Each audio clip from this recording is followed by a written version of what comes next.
Ladies and gents, Homey Reaction. This is Stalker Review, Soviet Survival Simulator, trademark, whatever, by the channel ssethtzeentach. Yeah, an accurate depiction of life in the zone. Roadside picnic. Okay, roadside picnic, what is that? Alright.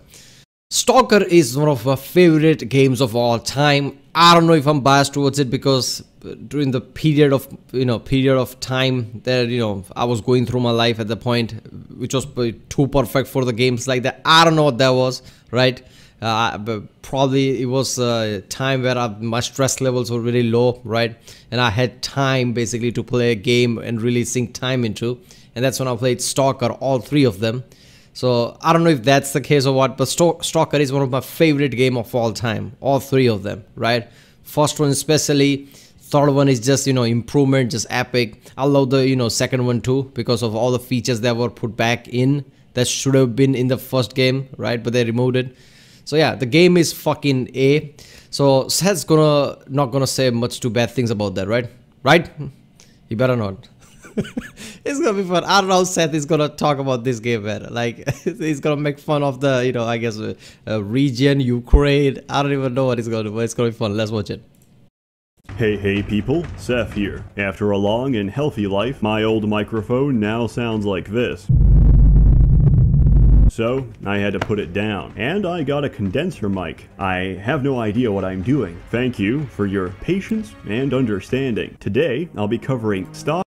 Why would you do that? Why would you make a, do you have a studio? You better have a studio if you do that, right? Because I have a condenser mic, and basically a cat screams, I don't know, far away in the distance, right? Just in my neighborhood, this mic picks up, right?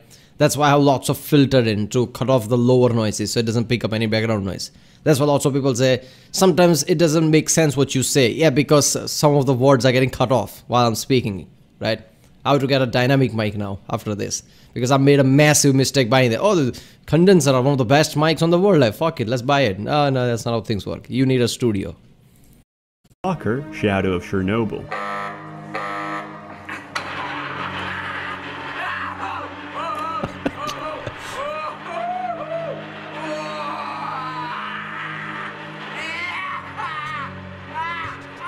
Pretty much accurate. Actually, I lied. I'll be reviewing all of the Stalker games at once. And the novel this universe is based on, Strugatsky's Roadside Picnic. Oh, it's based on a novel. Premise is very simple. You play as a delinquent gopnik who's just broken into a fenced-off exclusion zone in Chernobyl, Ukraine, which is actually based on a fictional country here in Europe. If the legends are true, the mythical nation of Ukraine produces most of the bootleg cigarettes and prostitutes we find in Europe today. But everyone knows this is just a fairy tale. However, in this world, there was no nuclear meltdown, nor any I didn't know that he's gonna make fun of Ukraine. I just knew that as soon as I started the video. Subsequent cover-up by the infallible, benevolent Soviet Union. Instead of nuclear fallout, we have an expanding circle of land where the laws of physics don't apply, filled with all manner of strange anomalies and mutated wildlife that wants to kill you. Why did you come here? No one knows. Thousands of men serving hundreds of interest groups have come before you. What makes your ideology any different? Some claim they want to contain it, others study or even protect it from the outside world. In truth, there is no single rational answer. We have no reason to be here, but we're drawn to it, fascinated by it, and afraid of it. But no matter what, we can't resist its siren call. Welcome to the Zone. The Zone, while physical in the games, is more of a... See, the second game had that element of basically surviving the storm. I didn't know that shit, right? I was just, walking around like, oh, fuck me, storm is coming. Like, what the fuck is a storm? That wasn't a thing in the first game. But it should have been the thing in the first game. They removed it.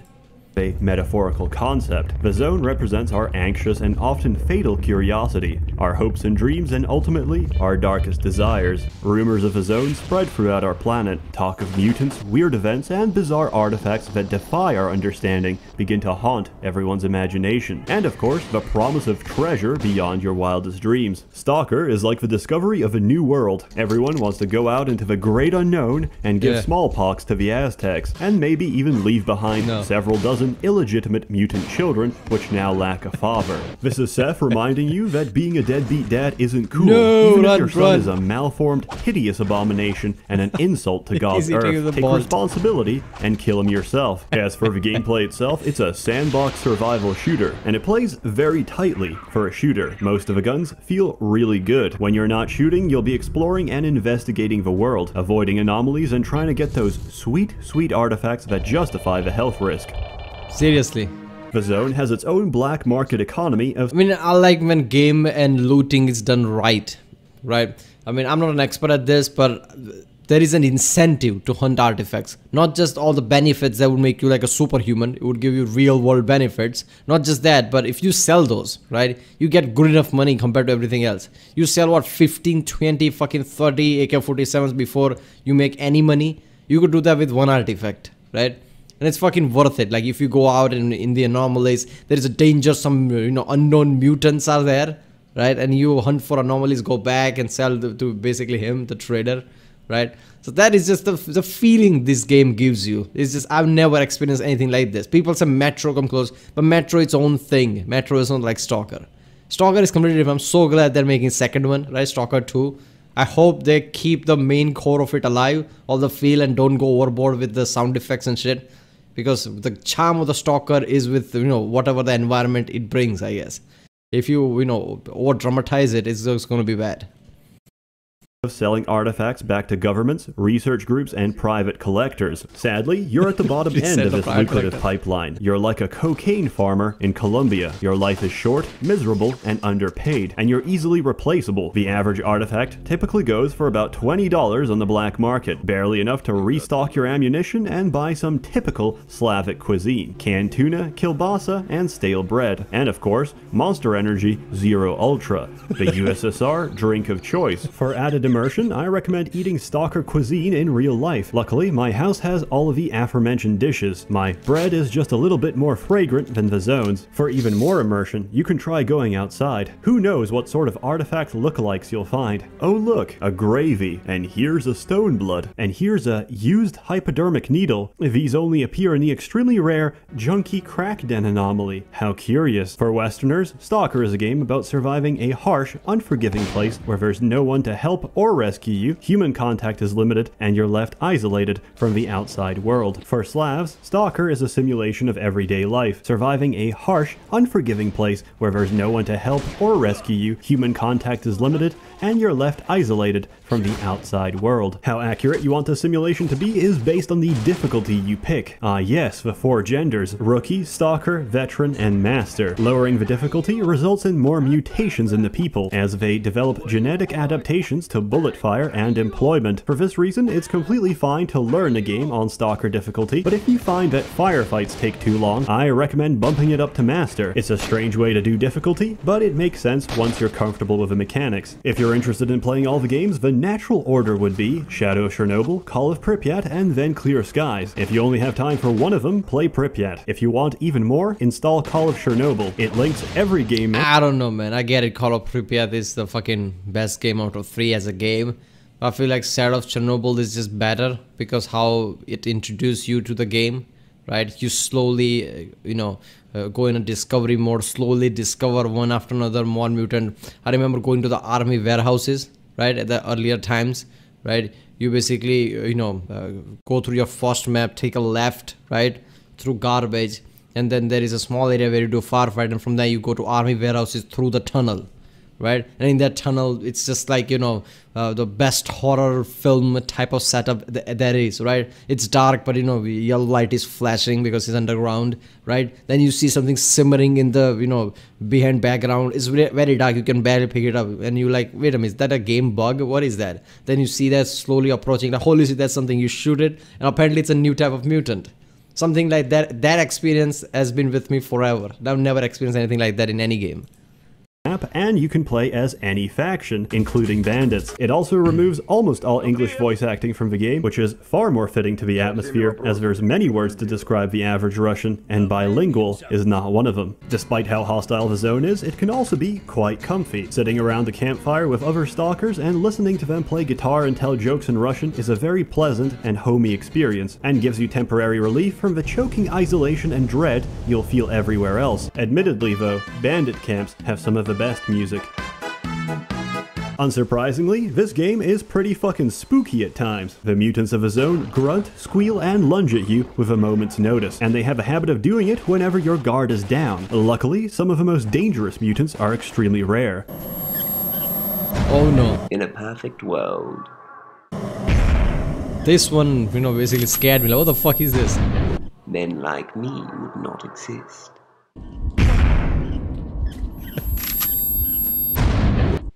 But this is not a perfect world.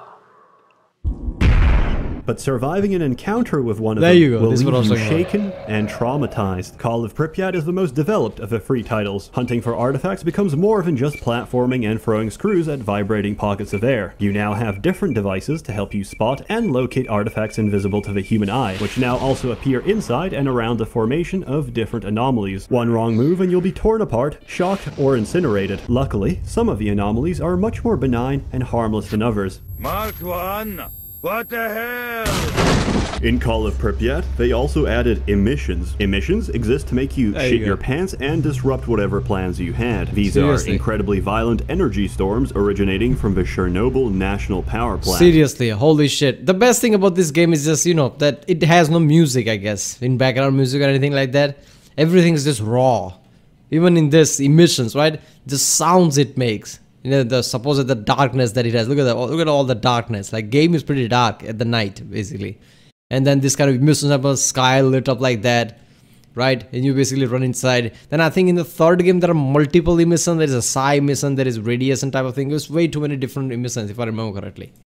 And if you receive a warning that a blowout's about to happen, you better get the fuck inside unless you want to die a horrible, horrible death. Anything and anyone who can't get to cover on time will be fried to a crisp, and that's if you're lucky. For those who weren't so lucky, they'll get back up and continue their routine as a hollow, unresponsive husk. The anomalies described in the book are much less forgiving. Accidentally rub against a transparent strand of web, you'll die from a heart attack hours later. Were you near the zone when the visitors came, you're forbidden from ever leaving, and you'll be shot on sight if you dare try, because whatever city you'll go to will be devastated by natural disasters until you die. The games and the book also diverge heavily in plot, since in Strugatsky's Roadside Picnic, the title of the book says it all. Visitors stopped by our world and left as quickly as they arrived, leaving behind their trash and waste, the remains of a messy picnic. But their trash is our treasure. Everything in the zone is fantastical and beyond our comprehension. Room temperature superconductors, invasive species of cotton, which exclusively grow on metal surfaces, and infinite batteries, which asexually reproduce, are just some of the wonders left by the visitors, who are so impossibly more advanced than us that we couldn't even catch a glimpse of what they are. In Stalker, the zone is a man-made disaster through some psychic pseudoscience bullshit, which I honestly suspect is just an excuse to make you go through the worst linear sections of a game, because Ivan spent a lot of time making those 3D models, and by God, you're gonna appreciate it. To summarize briefly, a bunch of scientists merged their brains together to form the Sea Consciousness, a superior consciousness capable of changing the planet's novosphere, an informational field surrounding Earth, in order to remove negative emotions like anger, greed, and being a foot fetishist. Their interference spawned the zone, which has been expanding ever since. To make matters worse, their efforts backfired. Foot fetishes were instead replaced by scat, and that extremely specific category of porn where the camera keeps zooming in to the guy.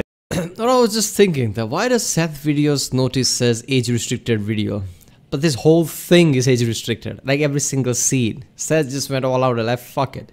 Taint. Realizing what evil they've unleashed on the world, the scientists are now actively trying to contain the zone. In Shadow of Chernobyl, you can either help or kill them. In Clear Skies, you get brainwashed by them. In Call of Pripyat, you meet Strelok from the first game, and after he tells you that, canonically, he kind of killed the scientists and there's nothing to contain the zone anymore, everyone realizes it's time to get the fuck out of here. The ending section of each Stalker game universally sucks dick. Holy shit! Let me go through narrow corridors where everyone is armed with future futuristic hit-scan energy weapons that kill you if they hug your little toe. Hey, you can also keep replaying dialogue from the Wish Granter on repeat every few seconds. What an amazing, unforgettable experience, which I wish I never had. Once you reach the Chernobyl National Power Plant, do yourself a favor and format your hard drive, because that's going to be a much more fun experience than anything still in store for you. And while the rest of the game is universally enjoyable, there is one exception. Clear Skies. Most people abandon Clear Skies because it probably has the worst introduction to any game ever made. You start the game and get dumped in a shitty swamp, equipped with guns that can shoot for 3 meters before the bullets enter another quantum reality and vanish forever. At some point, you'll have to leave a shitty swamp. I don't know, you know, Clear Skies, basically, that's if you didn't play the first game and really loaded, it would be hard to go through the start of the Clear Sky. Just because it doesn't amp you up immediately, right? It doesn't give you the feel of mystery or anything like that. It's just like, let's pick up where we left off type of thing, right? It's like, if we play the first game, you kind of know what you're doing. Let's play the Clear Sky. That's what that means, basically. But all the features that it brought on, right? I think all the gun modifications were different, right? You can use different type of ammos and shit. And then now there is, you know, basically emissions there. You know, I know it's a bit weird that you just start in this field and the starting map, this field basically can be annoying, right? But after you go there, you'll go back to the original Stalker map area, right? You go to where the trader is, right? And all that, you'll see that how things are a bit different because this is supposed to be prequel, right? So that just, you know, if you played Stalker, you know, good enough, the first one, and then you play this, it feels a bit of nostalgia feeling. Then you're like, okay, this is not bad. And then you slowly discover, and it's basically like the first game, but a few maps here and there are different, few maps are exactly the same. It's feel like, oh, okay, this is exactly like one, but it's a, you know, I guess a prequel. Then it's fine, right? And game and features can definitely make up for it. But Pripyat is completely different game, definitely improved. The maps are fucking awesome, right? Even from the start. I understand how Pripyat people basically just jump from this game. But if you want to play, and let's be honest, there are not much games like Stalker, right? So why would you want to miss off any gameplay, right? Because once you get hooked to this game, there is nothing there to find that comes close to this. So yeah, all three are awesome. You might be tempted to fight the 2-3 billion bandits that procreate in the warehouses. You might even be tempted to take the exit shown on the map. Both of those will result in your death. Taking the indicated exit will put you right next to a military cordon where a machine gun will shred you to pieces. There you go. No, the correct thing to do is ignore the swamp, enter the cordon, see the machine gun, fuck off back to the swamp, and take the new exit, which is safely north of your original one. If you have the 200 plus... I mean, yeah, I understand that exit, but I've gone through the, you know, machine gun fire. That's more fun. You dodge, right? It's extremely hard to do, but you can get away from that. It's a really fun experience. IQ necessary to get past that rough beginning, Clear Skies is probably the hardest of the three. The game does not give a shit how much it throws at you, but holy fuck, it has some of the best and most drawn out firefights I've ever experienced in a single player shooter. Of course, really in terms of atmosphere, the first game really set the tone. It's never too much, it's just the right dose of Soviet era depression bleeding into your senses. Just keep in mind that the base... Oh my god, I love how, you know, basically he's saying what I was feeling but couldn't put it in words. Like, first one had the perfect tone, right? Second one has the best firefight, right? There are factions and things, and let's be honest, certain maps you would love to go through. You love to go journey through them. It's really worth it if you can just, you know, like, get past the starting of the game. And first one definitely set the tone. It's just perfect, like nothing. That's what I'm worried about Stalker 2. What if they overdo it? That will basically ruin it. Game took 1 billion patches to actually run stably half the time. Smacking mods on top of that is just asking for trouble. XR Engine is an engine that may work one day and blue screen the next. Its internal workings are a subject of speculation and mystery, even to the Ukrainian computer engineers who originally coded it using Microsoft Paint on Windows Bandera. The engine is sensitive, fragile, and fickle, and if it really completely stops working, I recommend you roll back your NVIDIA drivers, which somehow magically fixes everything. I understand that this is the most poorly structured and ill-advised review I've ever made, but I thoroughly recommend every Stalker game, and I especially recommend you to read Roadside Picnic. You can buy a copy of each game for about $1 a piece, and the English translation of the book is of course available online for free. The games defy explanation, and capturing the feeling and tone of them is not something you can recreate by video alone. It's a lot of fun and well worth experiencing at least once in your life. And if you've already experienced it, well, there's still more mods out there than you can play in a single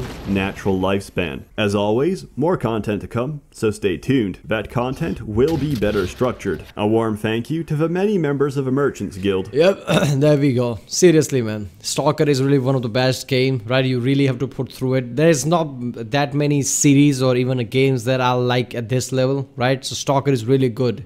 I don't know if if they knew what they were doing, or by mistakenly they just created an environment that is so good, right? Or maybe it's the charm of bad graphics quality of the time, because this game is from 2007. Even in then, this is what, an indie game or something.